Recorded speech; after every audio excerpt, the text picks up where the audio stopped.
vos bilans lecture et c'est parti. On commence chez Lumen avec le second tome du titre Les Carnets de l'apothicaire. J'avais lu le manga jusqu'au tome 11, mais j'ai envie de me consacrer uniquement au roman que je préfère grâce à sa super narration. Et en parallèle, je regarde l'animé également. Donc, je connaissais la majorité de ce volume qui était hyper sympathique à la lecture. Les 100 dernières pages ont été pour moi la découverte de la suite de l'histoire. Et quelle suite! Je l'ai trouvé absolument incroyable.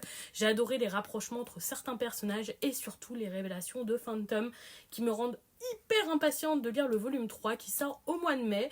Les Carnets de l'apothicaire en roman, c'est déjà 14 tomes au Japon et j'ai très hâte de lire la suite et franchement ce tome était exceptionnel, c'était une trop bonne lecture. On passe chez Kotun avec le 4e tome de Seule la mort attend la vilaine. J'aime particulièrement ce webtoon parce qu'on a une héroïne forte et intéressante et même si l'histoire est un peu déjà vue avec cette réincarnation dans un jeu vidéo, je trouve le titre absolument prenant et je dévore chaque tome. Et on a d'ailleurs un gros plot twist à la fin de ce tome et j'ai hâte de lire la suite. On continue chez Kana avec le 4e tome de Princesse Puncheuse, un shoujo que j'apprécie tout particulièrement. On n'est pas vraiment sur une romance, même s'il y a un petit peu de romance en fond de ce récit, mais surtout sur une jeune fille qui adore taper sur les aristocrates véreux.